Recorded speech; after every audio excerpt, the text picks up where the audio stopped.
Hello friends, வீடியோக்கு போறதுக்கு முன்னாடி நீங்க இன்னும் தமிழ் டெக் அண்ட் மிஸ்ட்ரி சேனலை சப்ஸ்கிரைப் பண்ணல அப்படினா கீழ இருக்க ரெட் கலர் சப்ஸ்கிரைப் பட்டனை கிளிக் பண்ணி எங்க சேனலை சப்ஸ்கிரைப் பண்ணுங்க and பக்கத்துல இருக்க பெல் ஐகானை கிளிக் பண்ணுங்க அப்படினா எங்களோட நோட்டிபிகேஷன் உங்களுக்கு உடனுக்குடன் வரும். பொள்ளாச்சியில் கல்லூரி பெண்களை மிரட்டி ஆபாச வீடியோ எடுத்த அரக்கர்கள் குறித்து வெளிவந்திருக்கும் தகவல்களும் அவர்களின் பின்னணி குறித்து எழுந்திருக்கும் சந்தேகங்களும் தேர்தல் பரபரப்பை தாண்டி தமிழக மக்களின் இதயங்களை நொறுக்கி உள்ளது. இந்த பொள்ளாச்சி விவகாரத்தில் பல திடுக்கிடும் தகவல்கள் வெளியாகி தற்போது பெரும் பரபரப்பை ஏற்படுத்தியுள்ளது. ஆபாச வீடியோக்களில் இடம்பெற்றுள்ள பெண்களை மிரட்டி அவர்களிடம் இருந்து பெரிய அளவில் பணம் பறிக்கும் காரியத்தில் போலீசார் ஈடுபட்டிருப்பதாக அதிர்ச்சிகரமான தகவல்கள் வெளியாகியிருக்கின்றன. பொள்ளாச்சி பாலியல் வன்கொடுமை சம்பவத்தில் குற்றவாளிகளிடம் இருந்து பறிமுதல் செய்யப்பட்ட செல்போன்களில் உள்ள 1400 வீடியோக்களில் அடையாளம் காணப்படும் பெண்களை சந்தித்து போலீசார் மிரட்டுகிறார்கள் என்றும் வீடியோக்களை பரப்பி விடுவதாக கூறி பணம் பறிக்கும் கேவலமான செயலில் இப்போது காவல்துறையினர் ஈடுபட்டிருப்பதாகவும் கூறப்படுகின்றது. கோடிக்கணக்கில் பணப்பரிமாற்றம் நடந்துள்ள இந்த விவகாரத்தில் நேற்று மட்டும் 60 லட்சம் ரூபாயை ஒரு பெண் காவல்துறையிடம் இழந்துள்ளதாக தெரிகிறது. மேலும் இந்த குற்றத்தில் ஈடுபட்டதாக முதலில் சபரிராஜன், சதீஷ் மற்றும் வசந்தகுமார் என்பவர்களை காவல்துறையினர் கைது செய்து விசாரணை நடத்தி வருகின்றார்கள். இந்த விசாரணையில் பல்வேறு அதிர்ச்சி தகவல்கள் வெளியாகி மக்களை அச்சத்தில் ஆழ்த்தியுள்ளது. அந்த காம கொடூர மிருக கும்பலிடம் இளம்பெண் ஒருவர் சிக்கி கதறும் வீடியோ வெளியானது. இந்த நிலையில் அந்த கொடூர கும்பலுக்கு கடுமையான தண்டனை வழங்க வேண்டும் என நடிகர்கள், அரசியல் தலைவர்கள், சமூக ஆர்வலர்கள் மற்றும் பொதுமக்கள் என பலரும் குரல் எழுப்பி வருகின்றார்கள்.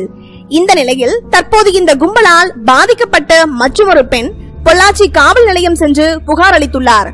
இது குறித்து தனியார் தொலைக்காட்சி ஒன்றிற்கு அந்த பெண் பேட்டியளித்துள்ளார். அப்போது அவர் கூறியதாவது: தன்னை அந்த கும்பலைச் சேர்ந்த ஒருவன் 3 வருடமாக காதலித்து ஏமாற்றினான்.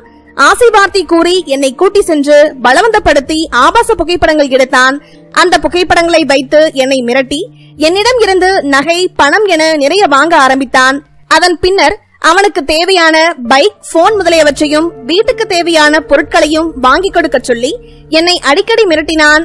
இல்லை என்றால் உன் புகைப்படங்களை வெளியிடுவேன், இணையத்தில் பரப்பி விடுவேன், குடும்பத்தினருக்கு அனுப்பிவிடுவேன் என்று கூட மிரட்டினான் என்று அந்த பெண் தெரிவித்துள்ளார். மேலும் அந்த பெண் கூறியதாவது: என்னை போல பாதிக்கப்பட்ட பெண்கள் சுமார் 15 பேர் நான் அவனை காதலிக்கிறேன் என தெரிந்ததும் என்னை அழைத்து பேச ஆரம்பித்தார்கள். அவர்கள் அனைவரையும் அழைத்து புகார் கொடுக்க திட்டமிட்டேன். ஆனால் அவர்களது குடும்ப சூழ்நிலை அவர்களால் வர முடியவில்லை என்று அவர் தெரிவித்துள்ளார். மேலும் அந்த பெண் கூறுகையில், எனக்கு தெரிந்தவரை இந்த கும்பலால் சுமார் 100 பெண்கள் பாதிக்கப்பட்டிருக்கலாம். என்னை ஏமாற்றியவன் சட்டவிரோதமாக அரிசி கடத்துவது, கஞ்சா கடத்துவது என்பன போன்ற செயல்களில் அவன் ஈடுபட்டு வந்தான் என்றும் கூறியுள்ளார்.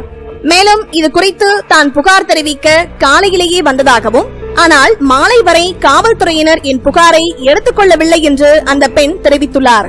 இதற்கிடையில் தலைமறைவாக உள்ள பார் நாகராஜ் ஒரு வீடியோவை பதிவு செய்து வெளியிட்டுள்ளான். அதில் அந்த வீடியோவில் இருப்பது நானே இல்லை, அது சதீஷ். என் மீது அடிதடி வழக்குகள் மட்டுமே உள்ளது. அடிதடி வழக்குகள் குறித்து விசாரணைக்கு அழைத்தால் நான் ஆஜராக தயார் என்று கூறியுள்ளான். இந்த வீடியோ பொள்ளாச்சியில் மேலும் பரபரப்பை ஏற்படுத்தியுள்ளது.